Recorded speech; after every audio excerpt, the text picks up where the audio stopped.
Hello and welcome. In today's class, I'll be discussing about binary trees, which is part of the ISC Class 12 Computer Science syllabus.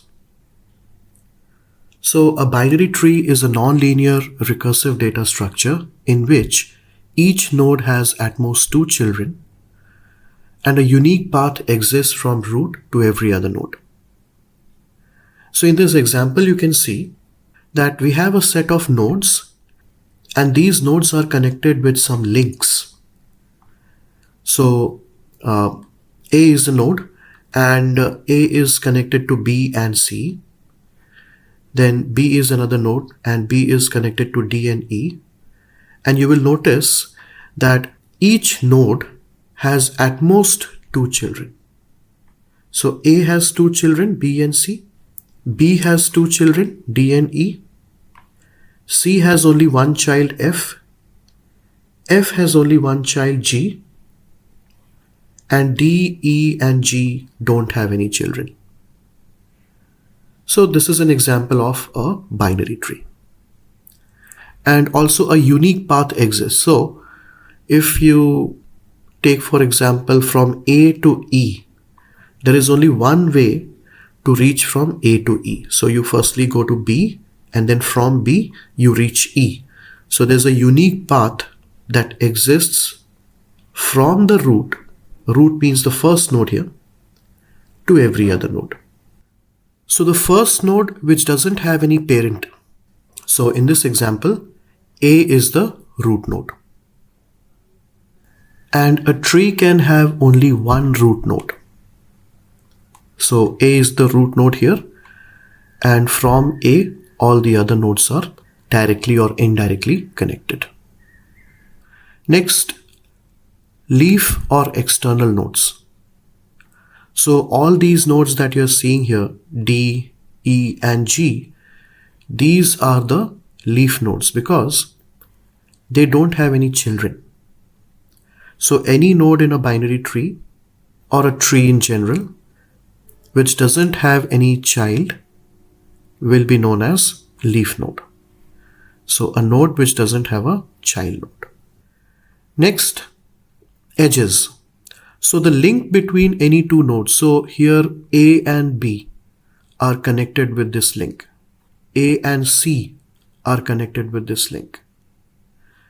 So all these links that you see in red are known as edges. And also there exists a path. So I can say that from A to E there is a path. So firstly from A we reach B and from B we reach E. So there's a path from A to E. So this is an example of a path. So it's a sequence of nodes and edges from one node to another. So what are the nodes involved here? A, B, and E are the nodes involved, and these are the two edges which are highlighted in red. So this is an example of a path. Parent node. Now, the predecessor of any node is a parent node. So the root doesn't have any parent. You can see A doesn't have any parent, but A is the parent of B and C. B is the parent of D and E. C is the parent of F. And F is also the parent of G. And in a tree, each child has only one parent. So you can see D only has one parent, B. F only has one parent, C. B only has one parent, A. So you cannot have more than one parent in a tree. Similarly, every successor node is a child node. So for example, if A is the parent, then B and C are its children because B and C are the successor nodes of A. Similarly, D and E are the children of B. F is a child of C. G is a child of F. Next, two nodes with a common parent node are known as siblings. So for example, B and C have a common parent A and that's why B and C are the siblings. Similarly, D and E are siblings because D and E have a common parent B. Internal nodes. So the nodes with at least one child are known as internal nodes. So A, B, C and F. So all those nodes which are not leaves are known as internal nodes. Degree of a node. The total number of children of a node is the degree of the node. So for example, A has 2 children, that is why the degree of A is 2. B also has 2 children, so the degree of B is also 2.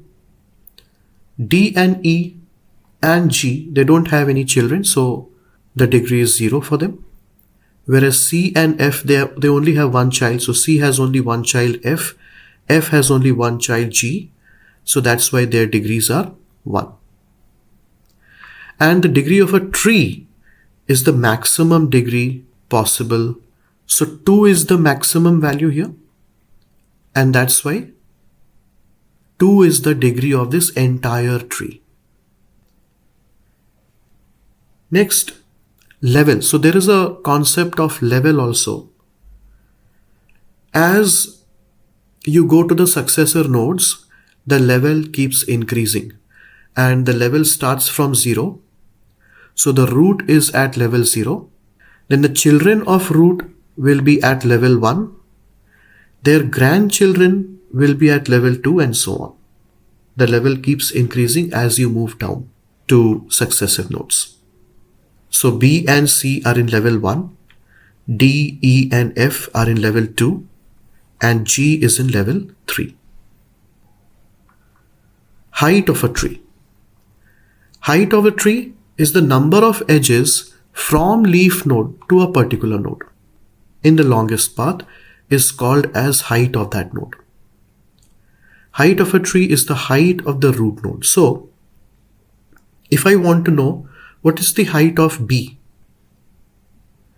the height of B is 1 because if you count the number of edges from the leaf node to that node, it's 1. So the height of B is 1. Similarly, if the height of C is asked, then from the leaf node, if you count the total number of edges to that node, so there are 2 edges, from G to F there is 1 edge, and from F to C there is another edge. So all total there are 2 edges. So the height of C is 2. And if I ask what is the height of the root, then from the leaf, taking the longest path, we can go to the root from D also. D is also a leaf. We could have counted from here, but it's mentioned here, longest path has to be taken. So this would be the longest path. So we start from G to F, so there is 1 edge.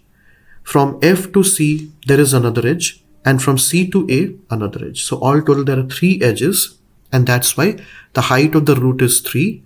And because of that, the height of the tree will also be considered as 3. Next comes depth.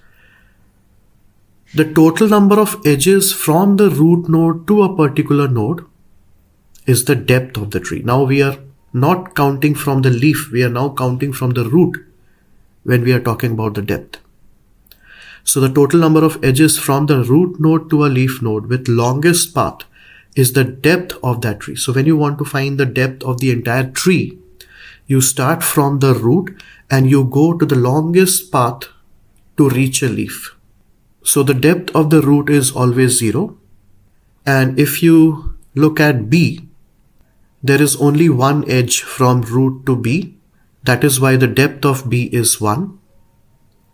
Similarly, if you look at G, the depth of G is 3 because from A to C there is 1 edge, from C to F another edge, and from F to G another edge. So all total 3 edges. So that's why the depth of G is 3. Now, binary tree is a recursive data structure, meaning there are several trees hidden inside a given tree. So for example, if you look at this entire tree, this is itself a binary tree. But if you look at this portion of the tree, this in itself is a form of a tree, a binary tree. Similarly, if you look at this portion now, this itself is a binary tree. And similarly, as you go down, now D itself is a binary tree with only one node. Here also we could say E is itself a binary tree with only one node. And similarly, we could break up this portion. So F and G is also a binary tree with two nodes. And if you only take G, then G also is a binary tree with only one node. So this is how we can break up a tree into several smaller trees. So there is a tree within a tree. That's the idea here.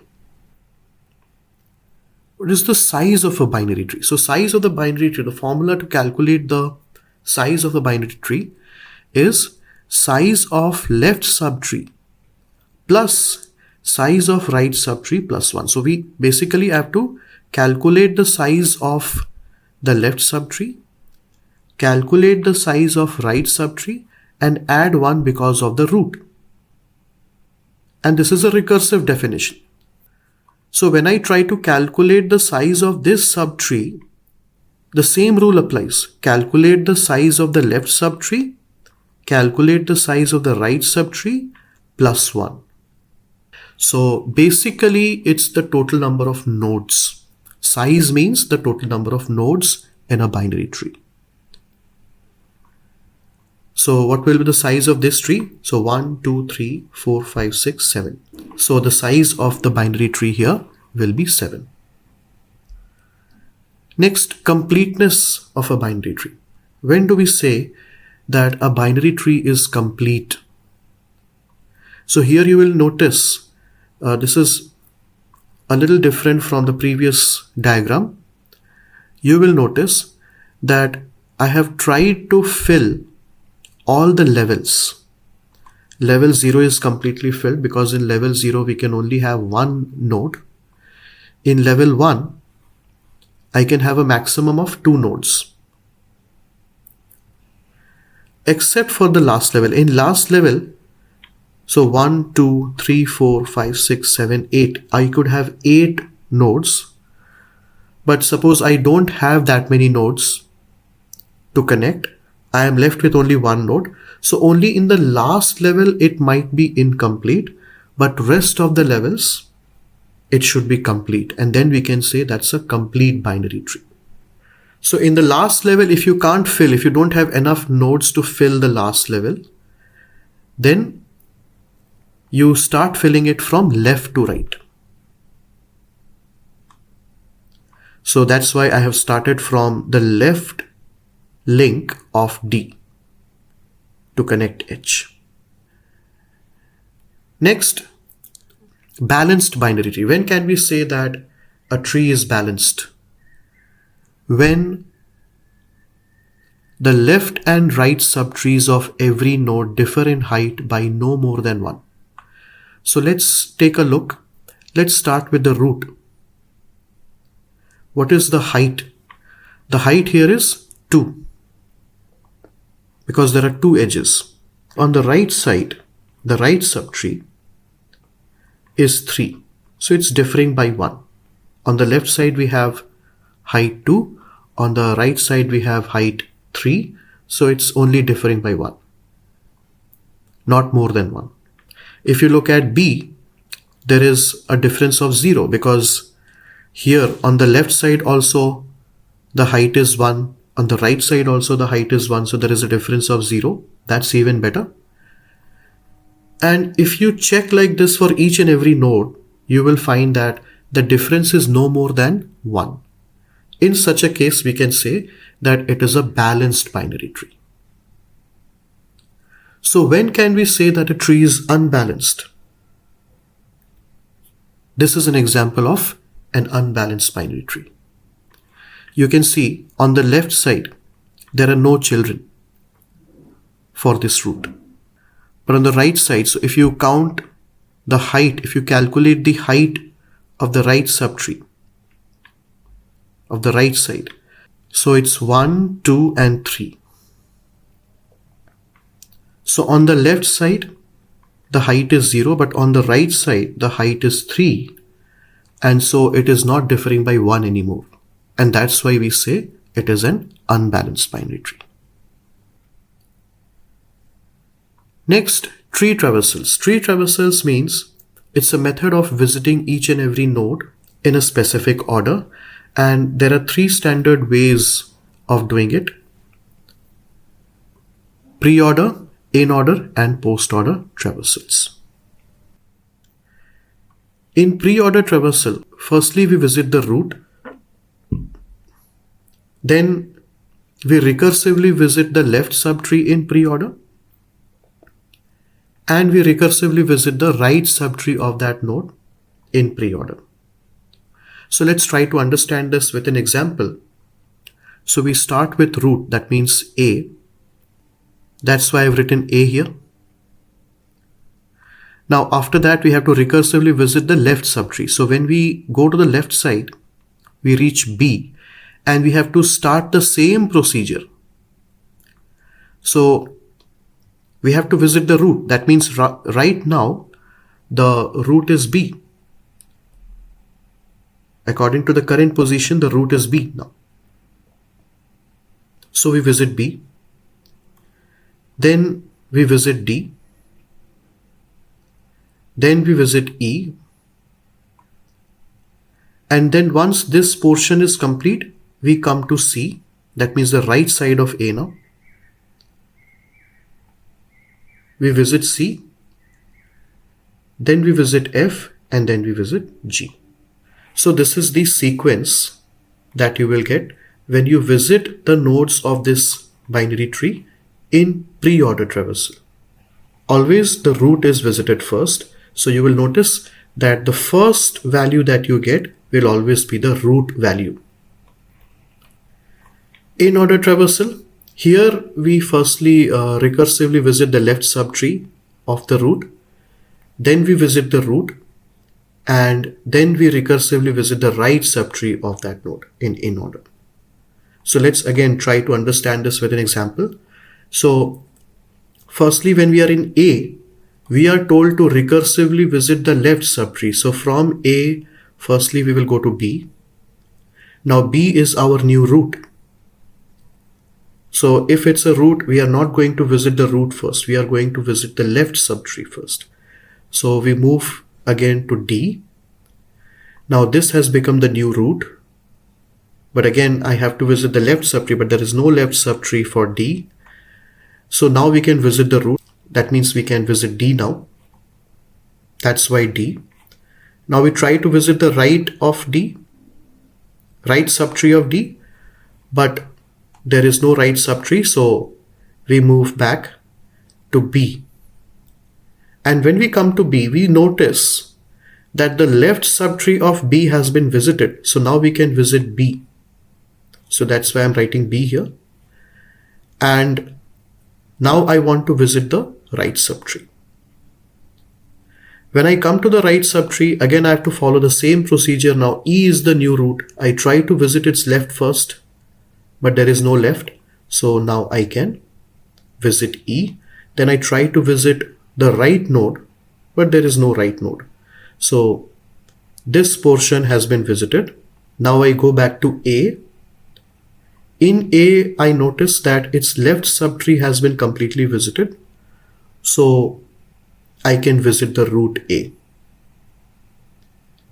And then I go to C, its right subtree. Now because C is the new root, firstly I have to visit the left subtree, F. Now F is the new root. Firstly I have to visit its left subtree, but there is nothing on the left. So I can visit F. So now F. Then I can visit G in the same way. And then C. So this is the sequence that we get when we visit or traverse this binary tree in order. And in post order, the rule is that firstly we have to recursively visit the left subtree, then we have to recursively visit the right subtree in the same method, post order method. So this is also a recursive definition. And then we visit the root. So that's why when I start from root A, I have to traverse to the left. So I reach B. I further traverse to D. Now I cannot traverse to the left anymore. So then I try to traverse to the right of D, but there is nothing on the right also. So now I can visit D. So that's why D. Then I go back to B, and then I try to visit E first, the right subtree first. So I reach E, again I try to traverse to the left, there is nothing. I traverse to the right, there is nothing. So now I can visit this root E. And then I visit B. And then when I go to A, I cannot visit A first. Or I cannot process A first. I have to complete its right subtree also. So firstly, now I go to the right subtree. Then C is the new root, but firstly I have to go to the left subtree. I reach F. Again I try to go left, but there's nothing. So now I try to go to the right. So I visit G. Then I go back to F and I visit F. So G and F. This is the sequence. And then I go to C. Now C is visited because C's left subtree has been visited, and on the right it has nothing to visit. So now we can visit C. And then at the end I visit the actual root, which is A. So in post order traversal, the root will always be to the right, extreme right. And if you look at in order, the root will be somewhere in the middle, and all the nodes to the left will appear left. All the nodes on the right of this root will appear right. So you can see F, G and C all are towards the right of A, and B, D and E are to the left, and B, D, E are to the left. So that's all in this class. I hope you have understood and you have got the concept of binary trees. Questions will be asked based on these topics only. You will be given a binary tree and certain questions will be asked. And if you have understood each and every concept, then you will be easily able to answer all those questions. So that's all in this class, and thank you for watching.